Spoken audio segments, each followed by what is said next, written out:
Hello नमस्कार वन्नकम सत श्री अकाल। आप सभी का स्वागत है आपके अपने ही चैनल मैग्नेट ब्रेन्स में। मेरा नाम है सत्यम शर्मा और हम पढ़ रहे हैं क्लास 11th की फिजिक्स का चैप्टर नंबर 6 जिसका नाम है वर्क एनर्जी एंड पावर। यार हमने वर्क एनर्जी एंड पावर के काफ़ी हिस्सों को डिस्कस कर लिया है। कुछ क्वेश्चंस हमने देखे, कुछ क्वेश्चंस में हम मेहनत कर रहे थे, कुछ क्वेश्चंस में हम फंसे भी, हमने कुछ गलती भी की, लेकिन हमने अपनी गलतियों को सुधारा और फाइनली हम आंसर तक पहुँच गए। आज के लेक्चर में हम स्टार्ट करने वाले हैं अपने एनसीईआरटी के न्यूमेरिकल्स। कौन से चैप्टर के? ठीक उसी चैप्टर के जिसका नाम है वर्क एनर्जी एंड पावर, है ना। मैं कोशिश करूंगा कि इसमें आपको सारे एनसीईआरटी के क्वेश्चंस कराऊं, बट ऐसे अगर कोई क्वेश्चन होंगे जो बहुत ही इजी हैं, एकदम लल्लू क्वेश्चंस होंगे, उन लल्लू क्वेश्चंस को मैं यहाँ कराऊंगा। नहीं, कुछ मेहनत आप भी करो ना। अगर आप मेहनत नहीं करोगे तो फिर आपके हाथ क्या करेंगे भैया? आपके हाथ को भी तो चलते रहना चाहिए, है ना। अगर आप क्वेश्चंस करते हो तो प्लीज़ क्वेश्चंस को देख के खुद भी प्रैक्टिस किया करो, क्योंकि मसल मेमोरी करके भी एक चीज़ होती है। जब आप किसी चीज़ को लिख कर करते हो ना तो मसल को भी याद रहता है, मसल की भी मेमोरी होती है। तो अगर आप कल के दिन दिमाग में कोई चीज़ ना रहे और आपने किसी चीज़ को लिख लिख कर प्रैक्टिस किया है तो आपका हाथ अपने आप, कभी आप होता है ना फॉर्मूले में आप प्लस भूल जाते हो, माइनस भूल जाते हो, आपको याद ही नहीं आता प्लस है कि माइनस है, आपका दिमाग भूल गया है प्लस है कि माइनस है। लेकिन अगर आपने उन फॉर्मूलेस को लिख लिख के याद किया है, उस फॉर्मूलेस को लिख लिख के आपने न्यूमेरिकल सॉल्व किए हैं, तो अपने आप आपका हाथ प्लस या माइनस जो सही होगा वो लिख देगा। क्यों? क्योंकि मसल की मेमोरी होती है। इसलिए न्यूमेरिकल्स को प्लीज प्लीज लिख लिख कर याद करिए, ठीक है।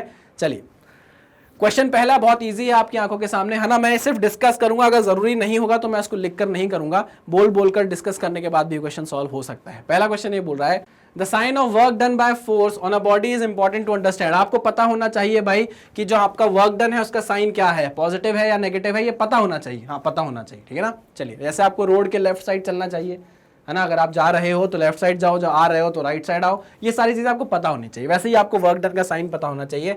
State carefully if the following quantities are positive और नेगेटिव। ठीक है, पहला देखते हैं।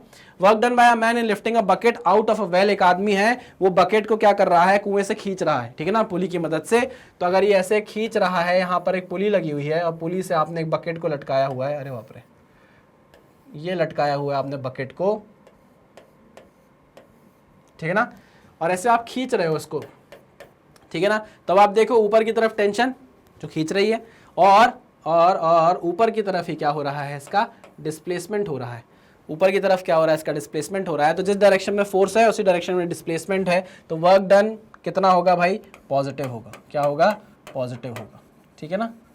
चलिए, क्लियर। बहुत इजी चीज़ है भाई, बहुत इजी चीज़ है, बनाने की भी जरूरत शायद नहीं पड़नी चाहिए था। ये नेक्स्ट देखते हैं। Work done by gravitational force in the above case. Same case में बताओ वर्क डन बाय ग्रेविटी कितना होगा। तो यार ये पुली थी, है ना, ये आपकी बकेट थी और इस बकेट पर लगेगा नीचे की तरफ कितना, उसका वेट mg। अब भाई वो पूछ रहा है work done by gravitational force कितना होगा, तो नीचे लग रहा है mg, ऊपर की तरफ आपकी बाल्टी जा रही है, तो डिस्प्लेसमेंट इस डायरेक्शन में है, वेट इस डायरेक्शन में है, दोनों के बीच का एंगल कितना है, 180 degree.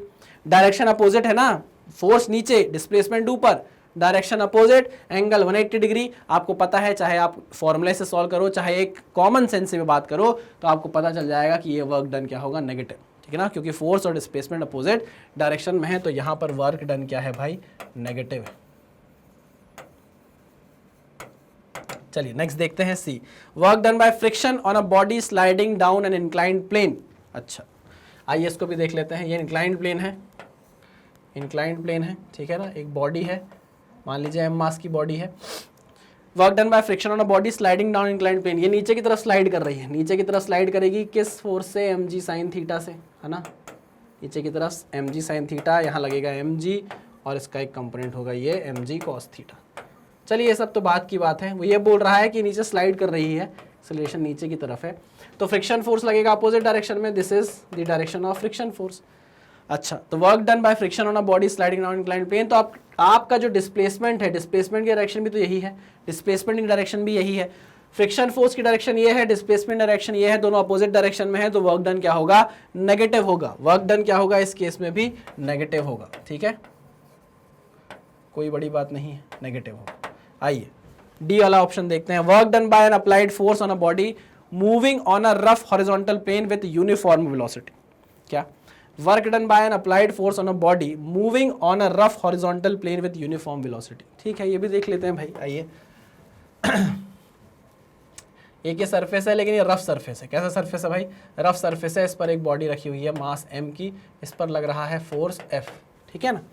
Work done by applied force on moving rough, चलो वेलोसिटी कांस्टेंट है, वेलोसिटी कांस्टेंट है, तो कांस्टेंट वेलोसिटी है तो एक्सेलरेशन कितना होगा, 0 होगा।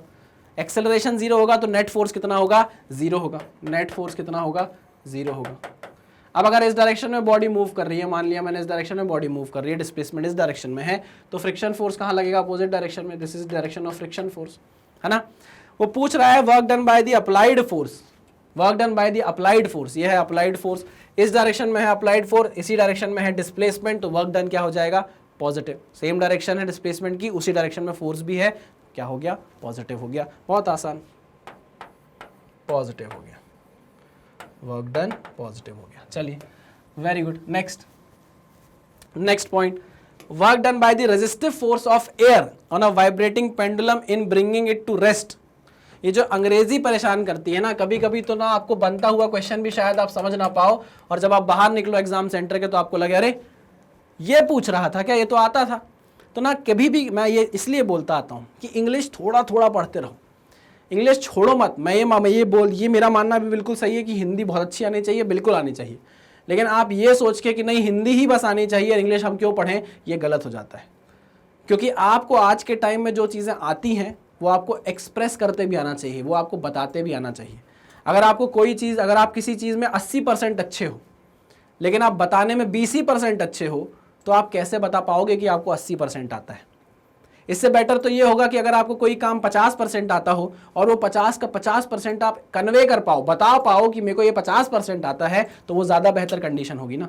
बिल्कुल सही, बिल्कुल सही सोच रहे हैं आप। इसलिए जब क्वेश्चंस भी आप देखते हो ना, तो क्वेश्चंस की अंग्रेजी कभी कभी मार देती है। अंग्रेजी को इसलिए थोड़ा सा महत्व हम देते हैं ताकि हम क्वेश्चन को तो समझ पाएं। आइए, पेंडुलम है, ये पेंडुलम है, ठीक। क्या बोल रहा है, work done by the resistive force of air on a vibrating pendulum in bringing it to rest. चलिए, ये पेंडुलम मान लो भाई ऐसे जा रहा है, ऐसे ऐसे ऐसे ऐसे ऐसे ऑसिलेट कर रहा है, ठीक है ना। इसको आप देखते हो ना, जब आप पेंडुलम को छोड़ते हो तो धीरे धीरे धीरे धीरे ऑसिलेट करेगा, धीरे धीरे धीरे धीरे करेगा, और क्या करेगा, रेस्ट पर आ जाएगा। आ जाएगा कि नहीं आ जाएगा, बिल्कुल आ जाएगा। देखो मेरी बात समझना, मान लीजिए इस डायरेक्शन में अगर आपका पेंडुलम जा रहा है, इस डायरेक्शन में अगर आपका पेंडुलम जा रहा है, तो एयर क्या चाहेगी, एयर क्या चाहेगी, एयर चाहेगी या फ्रिक्शन चाहेगा या रेजिस्टेंस चाहेगा कि यार ये इधर क्यों जा रहा है, इस पर अपोजिट डायरेक्शन में क्या लगाओ, रेजिस्टिव फोर्स लगाओ, ताकि ये क्या कर जाए, स्लो हो जाए, धीरे धीरे करके क्या हो जाए, स्लो हो जाए, और फिर अपनी मेन पोजीशन पर आकर रुक जाए। हाँ कि ना, बिल्कुल सही कहा आपने। तो वो पूछ रहा है work done by the resistive force, तो आप देखो हमेशा जो रेजिस्टिव फोर्स होगा वो मोशन की डायरेक्शन के अपोजिट होगा, वो मोशन की डायरेक्शन के अपोजिट होगा। तो अगर इस डायरेक्शन में आपका डिस्प्लेसमेंट हो रहा है, इस डायरेक्शन में, तो रेजिस्टिव फोर्स आपका अपोजिट डायरेक्शन में लग रहा है, ठीक है, क्लियर है। तो यहाँ पर जो वर्क डन होगा वो कैसा होगा, नेगेटिव होगा। Work done here is negative, clear. चलिए, तो ये अब तो हमने अच्छे अच्छे क्वेश्चन कर लिए ना, हमको क्या ये नहीं बनेगा क्या, बिल्कुल बनेगा। चलिए भाई, तो एक डिस्कशन पॉइंट ऑफ व्यू से हमने इसको देख लिया है, इसको करता हूँ मैं क्लियर, है ना। एक बार देख लीजिए कौन पॉजिटिव है, ये positive negative negative positive negative, ठीक है। चलिए आगे बढ़ते हैं, ये कर दिया मैंने क्लियर। नेक्स्ट क्वेश्चन पर चलेंगे। आइए नेक्स्ट क्वेश्चन, अच्छा क्वेश्चन है। A body of mass 2 kg initially at rest, initially at rest, एक मास है 2 kg का, 2 kg का मास है, 2 kg का मास है, ये इनिशियली रेस्ट पर है, मतलब इसकी इनिशियल वेलोसिटी कितनी है, 0 है। Under the action of N applied force, 7 Newton का क्या करते हो आप, एक एक्सटर्नल फोर्स लगाते हो, 7 न्यूटन का लिखा हुआ है ना। Moves under the action of N applied horizontal force of 7 Newton on a table with coefficient of kinetic friction 0.9। चलिए, तो यहां पर आपको म्यू के दे दिया है 0.1, काइनेटिक फ्रिक्शन दिया है, मतलब बॉडी मूव कर रही होगी, ऑब्वियस सी बात है। अगर काइनेटिक फ्रिक्शन नहीं होता तो हम नहीं बोल पाते, लेकिन काइनेटिक बोला है मतलब बॉडी मूव करेगी। तो हम ये पता कर लेते हैं कि जब बॉडी मूव कर रही होगी तो उस पर लगातार फ्रिक्शन के कारण कितना फोर्स अपोजिट डायरेक्शन में लग रहा होगा, पता कर सकते हैं, बिल्कुल पता कर सकते हैं। चलिए, इस डायरेक्शन में लगेगा फ्रिक्शन, काइनेटिक फ्रिक्शन फोर्स, जो कि किसके बराबर होता है, म्यू के इंटू एन के बराबर होता है। गलत कहा कुछ मैंने, नहीं, है ना। अच्छा, इस बॉडी पे और क्या क्या लग रहा है, तो सर इसका खुद का वेट लग रहा होगा नीचे की तरफ mg, जो कि किसके बराबर होगा, 2g के बराबर, 2g लिख दूं ना, 2g, और ऊपर की तरफ क्या लग रहा होगा, नॉर्मल रिएक्शन। ठीक है, कोई प्रॉब्लम इस बात से नहीं। चलो आगे देखते हैं। Compute the work done by the applied force in 10 seconds. 10 second में बताओ कि अप्लाइड फोर्स ने, इस 7 न्यूटन के फोर्स ने कितना वर्क किया होगा। तो देखो आपके पास फोर्स है लेकिन आपको डिस्प्लेसमेंट चाहिए। फोर्स इंटू डिस्प्लेसमेंट करोगे तभी जाकर तो वर्क बता पाओगे, और आपको वर्क बताना है 10 सेकंड में। तो 10 सेकंड में तो भाई ये तो आगे भाग चुका होगा ना, 10 सेकंड में तो ये आगे निकल चुका होगा। कितना आगे निकल चुका होगा अब हमें वो पता करना है। तो आइए हम लगाते हैं equation of motion. Equation of motion, तो S is equals to u t plus half a t square. ठीक है, क्लियर है। चलिए भाई, हमको S निकालना है। इनिशियल वेलोसिटी कितनी है 0, हाफ ए टी स्क्वायर, 10 का स्क्वायर। अब आपको एक्सेलरेशन चाहिए। एक्सेलरेशन है ही नहीं आपके पास, एक्सेलरेशन नहीं है आपके पास, तो चलो हमको मेहनत करनी है अब एक्सेलरेशन निकालने की। आइए एक्सेलरेशन निकालते हैं। देखिए, अगर ये बॉडी मूव कर रही है, ये बॉडी मूव कर रही है, तो ये बात पक्की है कि इस पर कुछ नेट फोर्स लग रहा होगा। क्या लग रहा होगा? नेट फोर्स लग रहा होगा। देखिए ना, F net is equals to m a, यही होता है कि नहीं? हाँ कि ना? चलिए, इस डायरेक्शन में 7 न्यूटन लग रहा है। इस डायरेक्शन का अगर पता चल जाए तो हम नेट फोर्स निकाल लेंगे। लेकिन उसके लिए हमको क्या चाहिए? एन चाहिए। क्या चाहिए? एन चाहिए। अच्छा, ज़रा लाल कलर का ये फोर्स देखो, क्या N is equals to 2g होगा? ऊपर की तरफ एन लग रहा है, नीचे की तरफ 2g लग रहा है। यार हमने लॉज ऑफ मोशन पढ़े हैं, ठीक है ना, इतना आपको पता ही होगा। तो चलिए मैं इसको बैलेंस करता हूँ। Summation of F y is equals to 0, क्योंकि वाई डायरेक्शन में बॉडी ऊपर नीचे तो हो नहीं रही है, मतलब वाई डायरेक्शन के फोर्सेस का सम कितना होगा? 0। इसका मतलब ये है n minus 2g is equals to 0, यानी कि n की वैल्यू किसके बराबर आ गई? 2g के बराबर, जो कि कितना होगा? 20 बोल रहा हूँ। n is equals to 2 into g, 2 into g, चलिए 2 इंटू 10 यानी कि 20 न्यूटन। ठीक है, कोई प्रॉब्लम नहीं सर, कोई प्रॉब्लम नहीं। अब इसको हम किससे मल्टीप्लाई कर दे भाई? म्यू के से मल्टीप्लाई कर दे तो हमारे पास एफ के आ जाएगा। ठीक है, तो 20 को एफ के निकाल देता हूँ मैं यहीं पर। 0.1 इंटू 20 कितना आ जाएगा? ये 2 न्यूटन आ जाएगा। नहीं कि 1 न्यूटन आएगा, 2 न्यूटन आएगा। चलिए भाई, तो मैं यहाँ पर लिख दूँ सीधा 2 न्यूटन। अब आप मुझे बताओ, अगर ये बॉडी मूव कर रही है, ये बॉडी मूव कर रही है, इसके पास एक्सेलरेशन है, तो नेट फोर्स इसके पास कितना होगा? 7 न्यूटन इधर, 2 न्यूटन इधर, मतलब कितने फोर्स के कारण ये मूव कर रही है? 5 न्यूटन के कारण। ठीक है, क्या आप इससे एक्सेलरेशन निकाल सकते हो? बिल्कुल निकाल सकते हैं सर। आइए, तो हम ये बोलेंगे F net is equals to m a. F net कितना होगा? 7 minus 2, 7 minus 2 is equals to mass है 2, एक्सेलरेशन आपको निकालना है, तो ये कितना हो गया? 5/2 इज इक्वल्स टू ए, यानी ए की वैल्यू कितनी आ गई? 2.5 मीटर पर सेकेंड स्क्वायर। कोई प्रॉब्लम नहीं। इस ए को उठाओ, यहाँ रख दो, यही है, यहीं फंस रहा था ना सोल्यूशन। यहाँ उठाओ, ए को उठाओ, यहाँ रख दो मैं। तो चलिए हम एस निकालते हैं। S is equals to half 2.5 into 10 का स्क्वायर। ठीक है ना, ये पॉइंट हटाया, इसको काट दिया 2 और ये काट दिया 5। ठीक है ना, कितना आ गया? S 125 metre. 10 सेकेंड में आपका ये मास कहाँ पहुंच जाएगा? कितना आगे पहुंच जाएगा? 125 मीटर आगे। क्लियर? पक्का 100%। चलिए वापस आते हैं पहले क्वेश्चन में। वो पूछ रहा है work done by the applied force in 10 seconds. तो आपको पता है कि अब 10 सेकंड में आपने कितना डिस्प्लेसमेंट देख लिया है? 125 मीटर का। किस फोर्स के कारण? अप्लाइड फोर्स के कारण। अप्लाइड फोर्स कितना है? 7 न्यूटन। ठीक है, तो वर्क डन निकालते हैं। पहला क्वेश्चन कर रहा हूं। Work done is equals to F dot s. क्या फोर्स, क्या जिस डायरेक्शन में फोर्स लग रहा है उसी डायरेक्शन में डिस्प्लेसमेंट हो रहा है 125 मीटर का? हाँ, तो एंगल कितना? थीटा कितना? 0 डिग्री। ठीक है, चलिए वेरी गुड। ये आ जाएगा एफ एस कॉस 0। कॉस 0 कितना होता है? 1 होता है, लिखूंगा नहीं मैं। चलिए एफ की वैल्यू आ गई, एफ की वैल्यू है 7 न्यूटन। 7 इंटू 125। ठीक है, 125 इंटू 7 लिख लो अगर आपको लिखना है इसको तो। और इसको सॉल्व करेंगे तो हो जाएगा 7 पना 35, 3 7 दूनी 14, 3 17, 1 7 एकम 7 और 1 8। ठीक है, सही है। चलिए ये हो गया। कोई दिक्कत, कोई परेशानी? सिंपल था। बस क्या हुआ, यहाँ पे लॉज ऑफ मोशन आ गए। क्या आ गए? लॉज ऑफ मोशन आ गए। ये जो चीज़ें हमने की ना, ये हमने कब सीखा था? चैप्टर नंबर 5 में।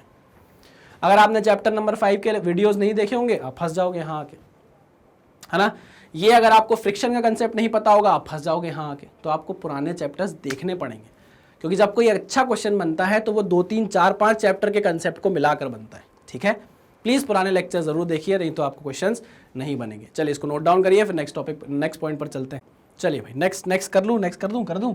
मेरे ख्याल से तो नेक्स्ट करने की जरूरत है नहीं, क्योंकि आप लोग अब इतने स्मार्ट हो गए हैं कि आराम से इस क्वेश्चन को सॉल्व कर सकते हैं। देखो वर्क डन बाय फ्रिक्शन पूछ रहा है, अभी work done by applied force पूछ रहा था, अब work done by friction force पूछ रहा है। यार तुम्हारे पास फ्रिक्शन का फोर्स है 2 न्यूटन इस डायरेक्शन में, 2 न्यूटन इस डायरेक्शन में, डिस्प्लेसमेंट किधर है, डिस्प्लेसमेंट है इस डायरेक्शन में, कितना 125 मीटर, कितना है 125 मीटर। तो भैया फ्रिक्शन फोर्स इस डायरेक्शन में, डिस्प्लेसमेंट इस डायरेक्शन में, डिस्प्लेसमेंट इस डायरेक्शन में, तो भैया क्या माइनस साइन आ जाएगा, बस यही कैच था और कुछ नहीं।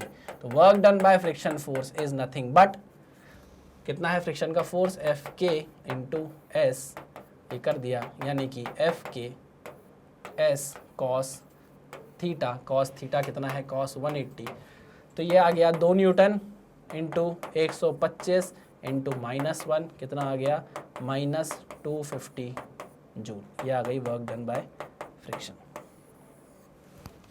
क्लियर, पक्का 100%। चलिए वेरी गुड, मिटा दे रहा हूँ, है ना, स्क्रीनशॉट ले लो भाई, लेना है तो आ जाओ। Next part C work done by the net force on the body. Net force के द्वारा किया गया वर्क बताओ, तो नेट फोर्स कितना है पहले ये तो बताओ। नेट फोर्स है sir 7 - 2 that is 5 Newton. Okay, और वो पूछ रहा है कितने टाइम में, 10 सेकंड में। 10 सेकंड में आप 125 मीटर चले थे, तो work done by net force कितना हो जाएगा। अच्छा, इसकी डायरेक्शन कहाँ होगी, 7 न्यूटन की ना, जिस डायरेक्शन में डिस्प्लेसमेंट है उसी डायरेक्शन में 5 न्यूटन का फोर्स लगेगा। हाँ सर, चलिए तो work done by net force कितना हो गया 5 × 125।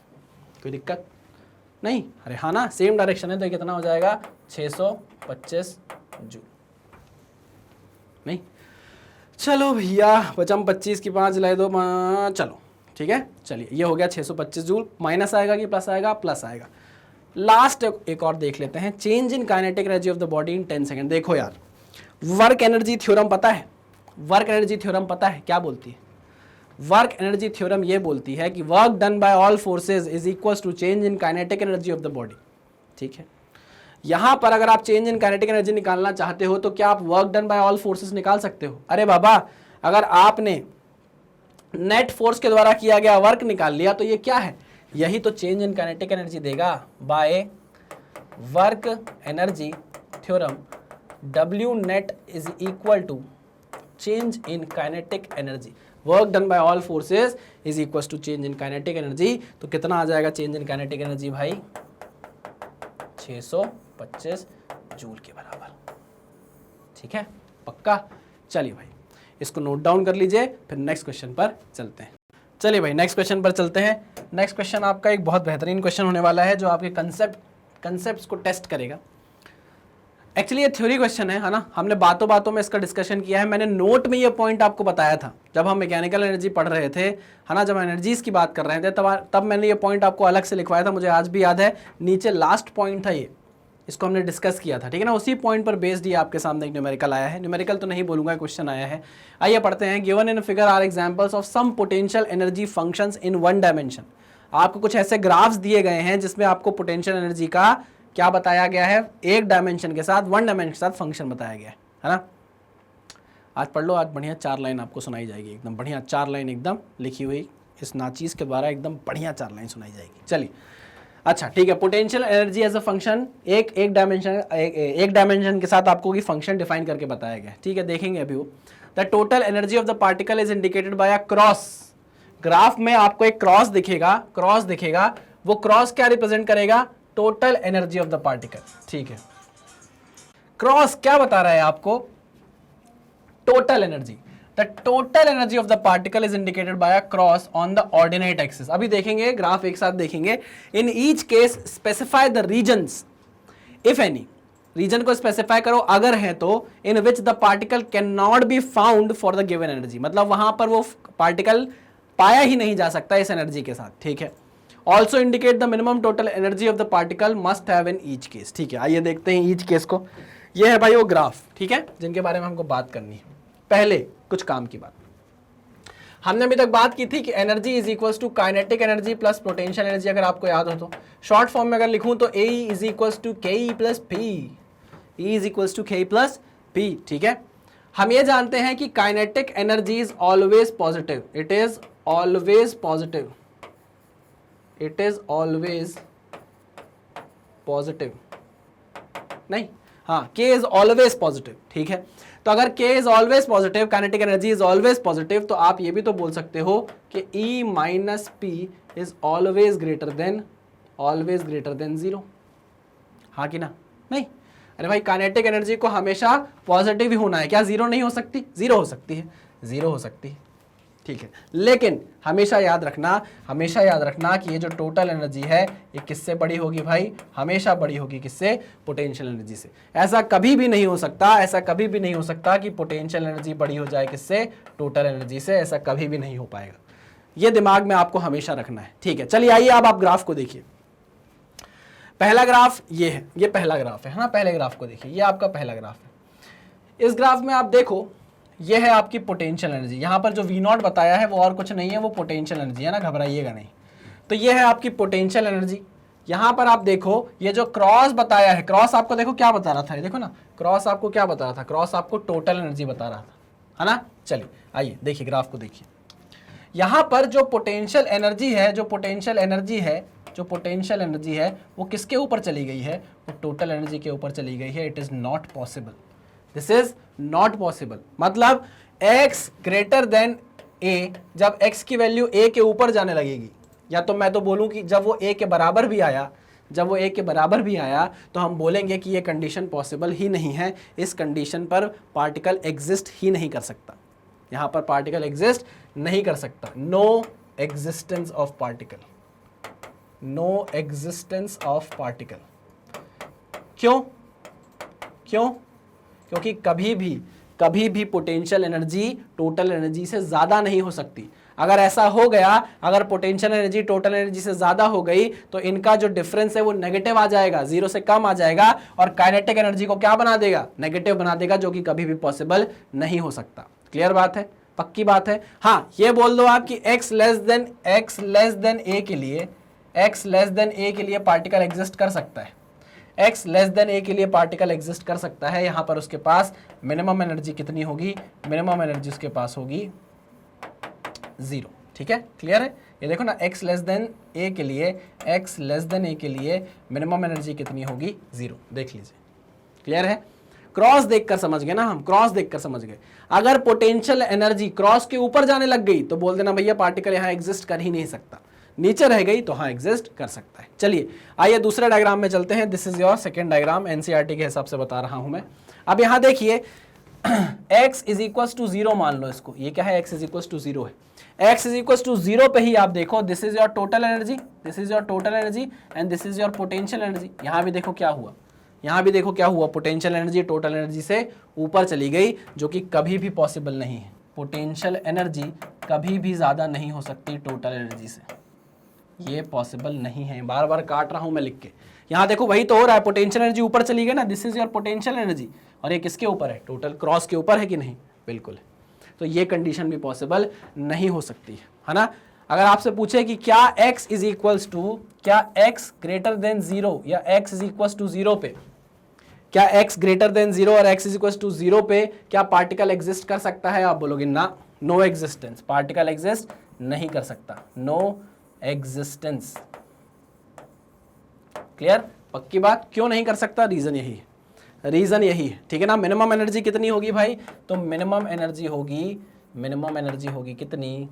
ये कितना है बाबा? इसकी वैल्यू आपको दी नहीं गई है क्या? नहीं दी गई है, तो उसको मान लो दिस इज योर V1, तो मिनिमम एनर्जी मान लो V1 है। ठीक है, क्लियर, पक्का है ना। कुल मिलाकर इस कंसेप्ट को पकड़ के चलेंगे, ग्राफ को देखेंगे, अगर ग्राफ में ये कंडीशन सेटिस्फाई हुई तो हाँ वेल एंड गुड, नहीं हुई तो चलता करेंगे। ठीक है, पक्का। चलो थर्ड ग्राफ है आपका ये। अब आप देखिए इसको ध्यान से, मन में सोचिए, इस वीडियो को पॉज करिए यहीं पर और मन में सोचिए कि इसका आंसर क्या होने वाला है। ठीक है ना, उसके बाद पॉज को हटाइए और देखिए कि मैं क्या करने वाला हूँ। ठीक है, चलिए यहां आप ध्यान से देखो, this is your total energy, ये क्रॉस लगा हुआ है, this is your total energy. जब x a से कम है a से कम है, जब x की वैल्यू a से कम है, इस साइड है, तो आप देखो हर पॉइंट पर ये देखो, हर पॉइंट पर पोटेंशियल एनर्जी टोटल एनर्जी से ऊपर जा रही है कि नहीं जा रही है? अरे हाँ कि ना? अरे फिर से बताऊं क्या? देखो ना, इस पॉइंट पर पोटेंशियल एनर्जी ये है, क्रॉस के ऊपर चली गई, पॉसिबल नहीं है। Potential energy, this is your potential energy. Potential energy कभी भी एनर्जी से, टोटल एनर्जी से ज़्यादा नहीं हो सकती, वो काटा है मैंने लिख के, बार बार बता रहा हूं, बार बार। ये चीज़ क्यों डिस्कस की थी, आप समझ में आई? नोट में हमने क्यों पढ़ा था, आप समझ में आया? एनसीईआरटी में देखो क्वेश्चन है उस चीज़ पर। हर एक वो चीज़ जो मैं आपको नोट में बताता हूँ या लेक्चर में बताता हूँ, कहीं ना कहीं फंसेगी, पक्की बात है। ये देखो कितना अच्छा क्वेश्चन बना है उस पर्टिकुलर कंसेप्ट पे। चलिए, x लेस देन a पे potential energy is greater than energy, तो हम बोलेंगे नो एग्जिस्टेंस, यहां पर भी पार्टिकल एग्जिस्ट नहीं करेगा। ठीक, अच्छा, x greater then a less than b, x greater then a and less than b, मतलब मैं इस रीजन की बात कर रहा हूं। x a से बड़ा है, b से छोटा है, तो आप देखो हर पॉइंट पर पोटेंशियल एनर्जी कितनी है? v1 है, माइनस v1 है। कितनी है? माइनस v1 है। क्या ये टोटल एनर्जी से कम है? हाँ। क्या ये पोटेंशियल एनर्जी इस टोटल एनर्जी से कम है? हाँ। तो अगर ये पोटेंशियल एनर्जी टोटल एनर्जी से कम हो गई तो क्या ये हो सकता है? हाँ सर, ये हो सकता है। एक ही चीज है, पोटेंशियल एनर्जी कम हो एनर्जी से, ये हो सकता है। क्लियर? वही हो रहा है। तो यहां पर पार्टिकल एग्जिस्ट कर सकता है, पार्टिकल एग्जिस्ट करेगा, पार्टिकल एग्जिस्ट। क्लियर? पक्का? अब जैसे ही आप b के आगे निकलोगे, x ग्रेटर देन b करोगे, जैसे ही आप b के आगे निकले, फिर क्या हुआ? फिर ग्राफ ऊपर चला गया, तो जैसे ही b के आगे निकले, फिर देखो पोटेंशियल एनर्जी के ऊपर चली गई, तो यहां भी पार्टिकल एग्जिस्ट नहीं करने वाला, नो एग्जिस्टेंस। क्लियर? पक्का? अगर मैं बोलूं यहां पर मिनिमम एनर्जी कितनी रही है, तो आप बोलोगे कितनी? ई मिनिमम इज माइनस v1। चलिए, मिनिमम एनर्जी कितनी रही है यहां पर? Minus v1। और किस रेंज के लिए रही है? जब आपका x a से बड़ा था और b से छोटा था, है ना? इस रेंज में। क्लियर? समझ गया कि नहीं समझे? अगर ये समझ गया, फिर तो चौथा आराम से बन ही जाएगा। चलिए, this is your fourth figure. अब इसको और पॉज करिए, वीडियो को पॉज करिए, सोचिए कि मैं क्या बताने वाला हूं, और जो आपने सोचा है अगर मेरी सोच से मैच कर जाए, बढ़िया, आपको सारा कंसेप्ट बढ़िया तरीके से समझ में आ गया है। आइए देखिए, यहां पर क्रॉस लगा हुआ है इधर, मतलब ये है टोटल एनर्जी। ठीक है? किसी भी केस के लिए कभी भी आपकी पोटेंशियल एनर्जी टोटल एनर्जी से ऊपर नहीं जानी चाहिए। आओ देखते हैं क्या क्या हो रहा है। देखो, अगर आपका x माइनस a/2 से ऊपर चला जाता है, और आपका x माइनस a/2 से ऊपर चला जाता है, तो क्या होगा? तो पोटेंशियल एनर्जी क्या होगी? नीचे रहेगी। नहीं दिख रही? ये देखो कितनी है, इस रेंज से इस रेंज में पोटेंशियल एनर्जी कितनी है? माइनस v1 है। पॉसिबल है? हाँ, पॉसिबल है।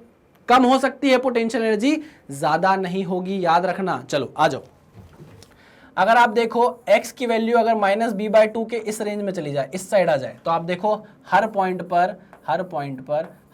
पर टोटल एनर्जी कितनी है? टोटल एनर्जी कितनी है? E के बराबर ही है।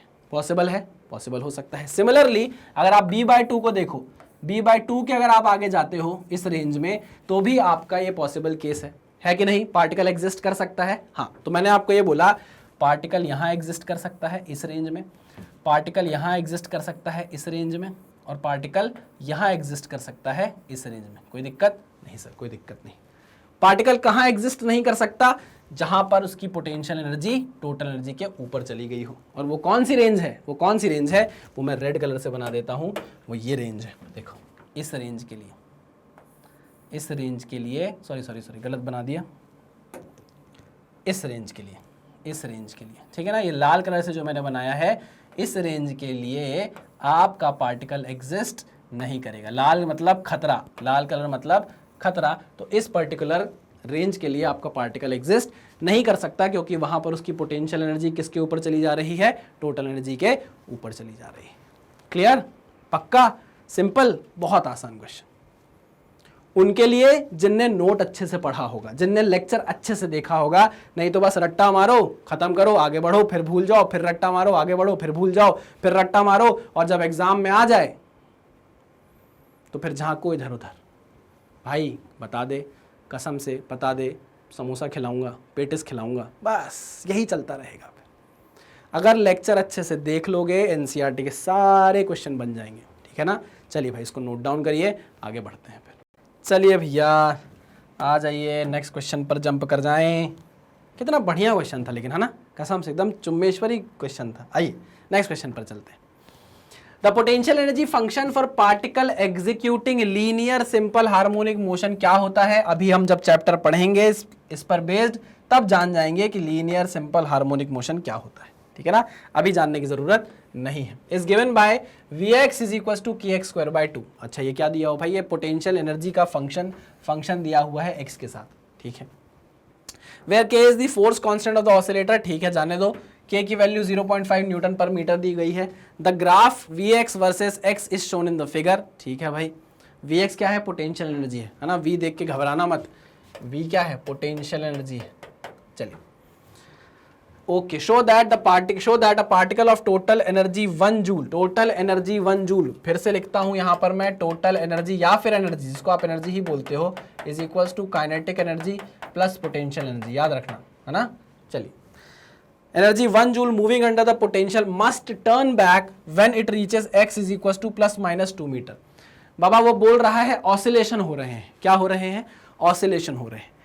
अगर ऑसिलेशन हो रहे हैं तो ऑसिलेशन होने के दौरान एक कोई ऐसा मोमेंट भी तो आ सकता है जहां पर हम काइनेटिक एनर्जी 0 मान लो। अच्छा ग्राफ में ही देख लो, मान लो यहां ऑसिलेशन चालू हो रहा है, ऑसिलेशन जा रहा है यहां तक, है ना, और वापस लौट रहा है, जा रहा है, वापस लौट रहा है, फिर इधर जा रहा है और वापस लौट रहा है। ऐसा हो सकता है क्या? हो सकता है। हम ये बोल सकते हैं क्या इन दोनों एक्सट्रीम पोजीशन में हमारे जो बॉडी है जो ऑसिलेशन कर रही है उसके पास काइनेटिक एनर्जी 0 हो जाएगी। अरे बाबा देखो ना, समझना बात को। मान लो ये बॉल है ना, बॉल ऊपर जा रही है, नीचे आ रही है, बॉल ऊपर जा रही है, नीचे आ रही है। तो जब बॉल यहाँ से अपनी डायरेक्शन चेंज करती है मोशन की, तो हम यहाँ बोल सकते हैं क्या कि इसके पास काइनेटिक एनर्जी 0 है? बोल सकते हैं क्या? हाँ बिल्कुल बोल सकते हैं सर, बिल्कुल बोल सकते हैं। तो अगर इसके पास काइनेटिक एनर्जी यहाँ 0 होगी तो टोटल एनर्जी कितनी होगी? पोटेंशियल एनर्जी के बराबर, हाँ कि ना? यही बात समझ में। देखो यहाँ पर आपने सिंपल बोल दिया काइनेटिक एनर्जी 0 है। हम जानते हैं टोटल एनर्जी होती है kinetic energy plus potential energy. अगर इस पॉइंट पर आके काइनेटिक एनर्जी 0 हो गई तो टोटल एनर्जी किसके बराबर होगी? पोटेंशियल एनर्जी के बराबर होगी। हाँ सर, आया समझ में, आया आ गया सर, आ गया। अब बात करो सर, आप क्या बता रहे थे? तो मैं ये बोल रहा था कि मान लिया मैंने ऑसिलेशन के एक्सट्रीम पॉइंट पर कि काइनेटिक एनर्जी 0 है, तो क्या बचा? सिर्फ और सिर्फ पोटेंशियल एनर्जी बची, और वो किसके बराबर आएगी? टोटल एनर्जी के बराबर। समझे कि नहीं समझे? चलिए तो मैं यहां पर लिखता हूं let at extreme position of the oscillation, let at extreme position of the oscillation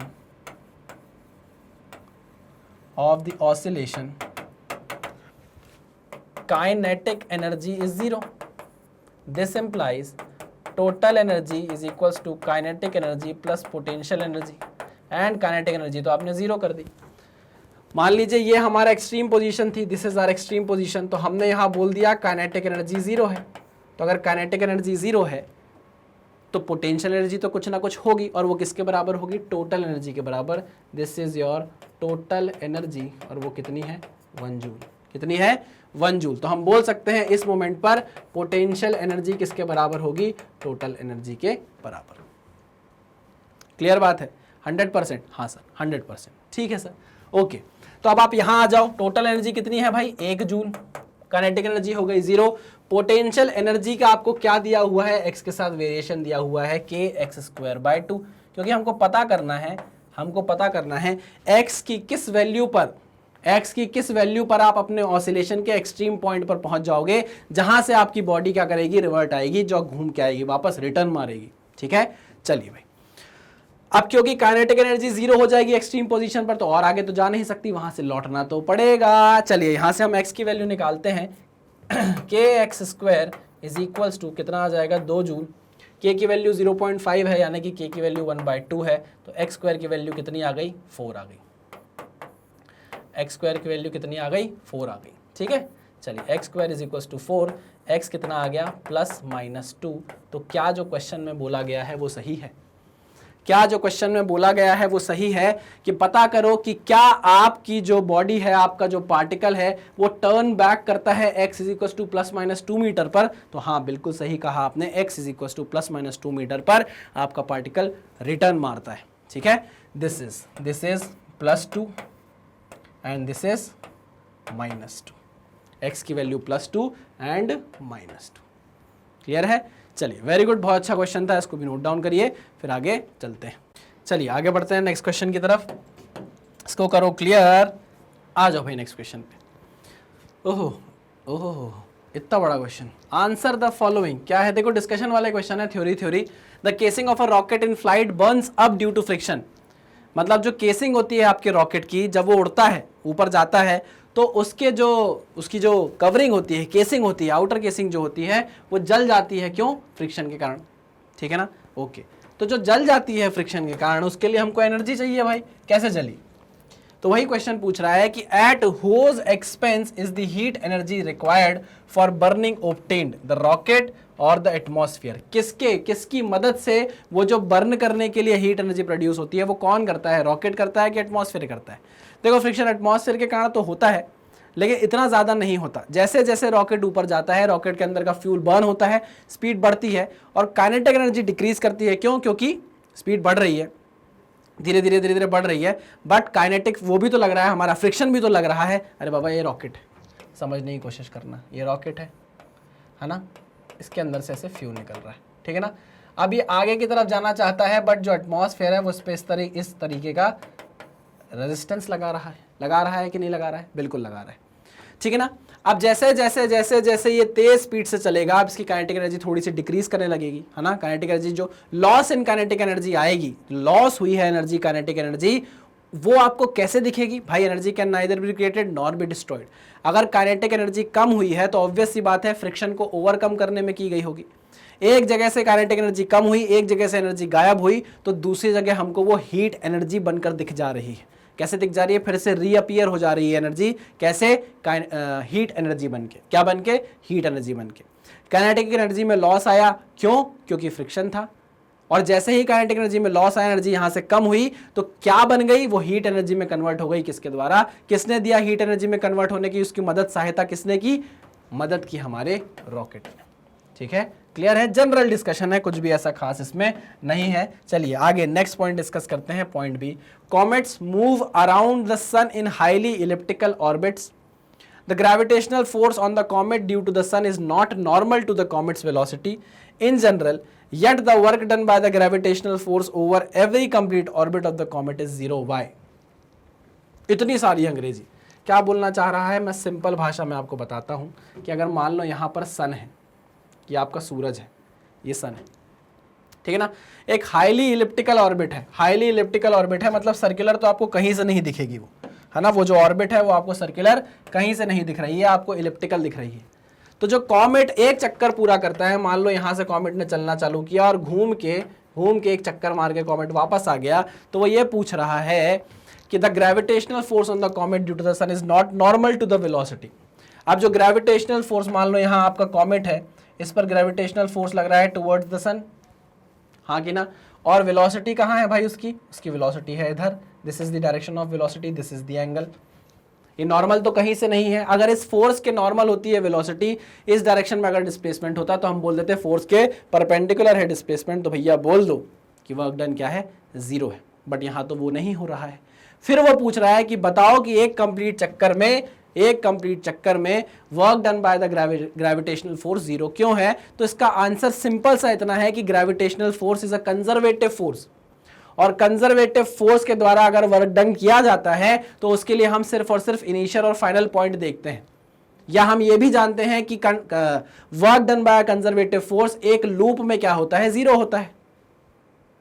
नहीं, work done by conservative force in a closed loop क्या होता है, क्लोज्ड पाथ क्या होता है, 0 होता है। मैं आपको नोट्स में बता चुका हूं ये बात, ठीक है। तो इधर उधर की बात करने से बेटर है मैं आपसे ये बोल दूं कि ग्रेविटेशनल फोर्स है, और ग्रेविटेशनल फोर्स एक कंजर्वेटिव फोर्स होता है। और ये देखो, ये ऑर्बिट एक क्लोज्ड लूप बना रहा है, क्लोज्ड लूप बना रहा है। तो क्लोज्ड लूप में कंजर्वेटिव फोर्स के द्वारा किया गया वर्क क्या हो जाएगा, 0 हो जाएगा। सिंपल डिस्कशन है, हमने जो पढ़ा है वही चीज यहां हमसे पूछी जा रही है घुमा घुमा के। इसमें कुछ भी लिखवाने की जरूरत मुझे आपको नहीं है, ठीक है ना। चलिए नेक्स्ट, ये वही क्वेश्चन है, उसका थर्ड पार्ट है और फोर्थ पार्ट है, ठीक है ना। आपको 2 बार डायग्राम दिखा होगा तो आप घबराना नहीं, वही क्वेश्चन है। थर्ड पॉइंट है, an artificial satellite orbiting the earth in very thin atmosphere loses its energy gradually due to dissipation against the atmospheric resistance, ठीक है।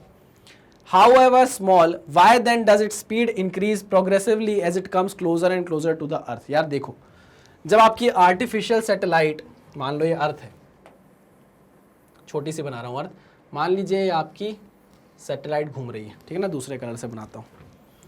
मान लीजिए आपकी सैटेलाइट है, ये है आपकी सैटेलाइट। सैटेलाइट बड़ी दिख रही होगी क्योंकि हमको सैटेलाइट की बात करनी है, इसलिए मैंने थोड़ा सा बड़ा बनाया ताकि दिखे अच्छे से। मान लीजिए आपकी सैटेलाइट यहाँ मूव कर रही है, ये उसकी वेलोसिटी की डायरेक्शन है, ठीक है ना।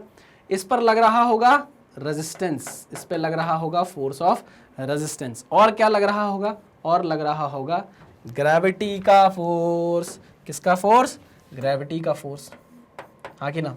अर्थ अगर मान लो थोड़ा बड़ा बना दूं, ये लो भैया अर्थ ये अर्थ है ना।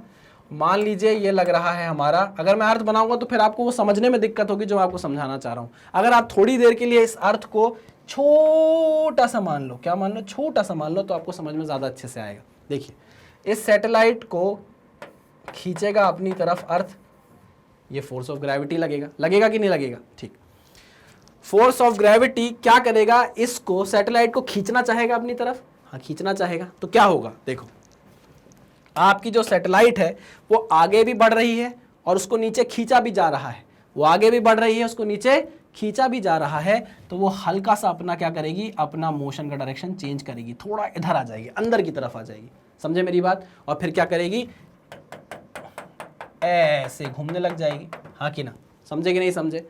लगातार इस सैटेलाइट को अपनी तरफ कौन खींच रहा होगा, अर्थ खींच रही होगी। तो लगातार ये क्या करेगी, ऐसे ऐसे ऐसे ऐसे ऐसे ऐसे ऐसे ऐसे ऐसे घूमती जाएगी, हाँ कि ना, ठीक है। वो ये पूछ रहा है कि जैसे ही ये सैटेलाइट अर्थ की तरफ आती है, इसकी काइनेटिक एनर्जी क्यों बढ़ती जाती है। तो देखो, अब जैसे ही ये सैटेलाइट थोड़ा अंदर की तरफ आई, आप यहां देखो, क्या उसकी पोटेंशियल एनर्जी में गिरावट आई, क्या उसकी पोटेंशियल एनर्जी गिरी, हाँ सर बिल्कुल गिरी। पहले यहाँ पे थी, अब यहाँ आ गई, तो उसकी पोटेंशियल एनर्जी क्या कर गई, गिर गई, बिल्कुल गिर गई। तो अगर पोटेंशियल एनर्जी गिरी है तो काइनेटिक एनर्जी को बढ़ना पड़ेगा ना। अरे बाबा, अगर पोटेंशियल एनर्जी गिरी है तो काइनेटिक एनर्जी को बढ़ना पड़ेगा, इसलिए क्या करती है, काइनेटिक एनर्जी बढ़ जाती है। और लगातार जो इसने पॉइंट बोला है ना, why then does its speed increases progressively as it comes closer and closer to the earth। जैसे ही वो अर्थ के पास आती जाएगी, उसकी पोटेंशियल एनर्जी कम होती जाएगी, काइनेटिक एनर्जी बढ़ती जाएगी, इसलिए उसकी वेलोसिटी क्या करती जाएगी, इंक्रीज करती जाएगी, स्पीड इंक्रीज करती जाएगी। ठीक है, क्लियर है। चलिए भाई, सिंपल सी बात थी। जब हम अभी सैटेलाइट्स पढ़ेंगे तो और अच्छे से डिस्कस करेंगे इसको ग्रेविटेशन में, ठीक है ना। नेक्स्ट पॉइंट देखते हैं, इन फिगर 6.13, ये है फिगर 6.13। क्या बोल रहा है, the man walks 2 metre carrying a mass of 15 kg on his hands. देखो, आदमी ने ऐसे मास को उठाया, अपने हाथ से, और क्या किया उसने, ऐसे चलने लगा, ठीक है ना, ऐसे चलने लगा। तो भैया फोर्स की डायरेक्शन ये और डिस्प्लेसमेंट की डायरेक्शन ये, नहीं आई बात समझ में। फोर्स की डायरेक्शन ये, ऐसे उठाया, फोर्स की डायरेक्शन ये, डिस्प्लेसमेंट की डायरेक्शन ये, तो 90 डिग्री का एंगल बना। तो वर्क डन इस केस में कितना हुआ, पहले वाले केस में वर्क डन हुआ 0। अब ये मत पूछना कैसे, नहीं तो मैं अपना गला दबा लूंगा और मर जाऊंगा, ये मत पूछना। ये है भाई 90 डिग्री का एंगल, मैं बार बार नहीं बताऊंगा, तुम लोग बड़े क्यूट लोग हो, बड़े शानदार लोग हो, नहीं पूछोगे मुझे पता है। आओ भाई नेक्स्ट केस देखते हैं। नेक्स्ट में पूछ रहा है, if he walks the same distance pulling the rope behind him. अगर वो ऐसे रस्सी पकड़ के सेम डिस्टेंस, जैसे वो होता है ना, अपनी कौन सी पिक्चर थी यार, वो कौन सी पिक्चर थी, वो जिसके 2 पार्ट आए थे, बाहुबली बाहुबली बाहुबली में वो रस्सी नहीं खींचता ऐसे ऐसे रस्सी नहीं खींच, ये ऐसी रस्सी ये भी खींच रहा है, ठीक है ना। फर्क ये है कि ये कोई मूर्ति को नहीं खींच रहा है, ये क्या कर रहा है, ये 15 किलो के उसी बक्से को उठा रहा है, ठीक है। तो वो पूछ रहा है if he walks the same distance pulling the rope behind him, the rope goes over a pulley and mass of 15 kg hangs at its other end, in which case is the work done greater. Work done greater कब है, कहाँ है, तो भैया देख लेते हैं। इसमें तो वर्क 0 आया है, तो पक्की बात है ना कि इसमें तो वर्क ज़्यादा ही आएगा, नहीं, अरे भैया तो 0 हो गया तो इसी में वर्क ज़्यादा आएगा ना, तो सेकंड केस में ही क्या आने वाला है, वर्क ज़्यादा आने वाला है। अब मैंने आपको इतने बार क्वेश्चंस करा दिए कि कैसे वर्क फाइंड आउट करते हैं, कैसे एंगल देखते हैं, उसको लगाओ यार। वर्क डन का फॉर्मूला लगाओ, F vector dot S vector, solve करो क्वेश्चन को। इतने ईजी क्वेश्चंस तो अब आप कर ही सकते हो, कुछ भी नहीं है इस क्वेश्चन में, ठीक है। चलिए भाई, ये हो गया हमारा एक और क्वेश्चन, करते हैं इसको क्लियर, बढ़ते हैं अपने नेक्स्ट क्वेश्चन की तरफ। आ जाओ चलो। ओहो, state if each of the following statement is true और, अरे ट्रू और फॉल्स बताना है। ट्रूथ और डेयर खेला है बचपन में, स्कूल में खेलते थे ना। अरे वो पिंकी बैठी है, ट्रूथ की डेयर, पिंकी के टिफिन से रोटी खा के खाया है कि नहीं, अरे हाँ खाया होगा बाबा, यही तो ट्रूथ एंड डेयर का गेम होता है बाबा। चलिए, state if each of the following is true और फॉल्स, देखते हैं भाई, पता होगा तो ट्रू बताएंगे, नहीं पता होगा तो फॉल्स बता देंगे। चलिए, ऐसा नहीं है, जो है वो बताएंगे। अच्छा, इन एन इलास्टिक कोलिजन, अब देखो क्योंकि अभी हमने कोलिजन नहीं पढ़ा है, इसलिए कोलिजन के क्वेश्चन को भी हम डिस्कस नहीं करेंगे। जब हम कोलिजन पढ़ लेंगे तब हम कोलिजन के भी पॉइंट को डिस्कस कर लेंगे, अभी हम इसको छोड़ रहे हैं। आइए नेक्स्ट पॉइंट पे, total energy of a system is always conserved no matter what internal and external forces on the body are present. अरे भैया, अगर एक्सटर्नल फोर्सेस लगा दोगे किसी बॉडी पे तो उसकी एनर्जी चेंज नहीं कर सकते क्या? किसी बॉडी पे अगर आपने, ये केस तब सही होता जब आपकी बॉडी आइसोलेटेड होती। आइसोलेटेड बॉडी मतलब बाहर से कोई भी फोर्स ना लग रहा हो, इंटरनल हो लेकिन बाहर से कोई भी फोर्स नहीं लग रहा हो। अगर आपकी बॉडी आइसोलेटेड है, आपका सिस्टम आइसोलेटेड है, तो उसकी टोटल एनर्जी क्या रहेगी, कंजर्व्ड रहेगी।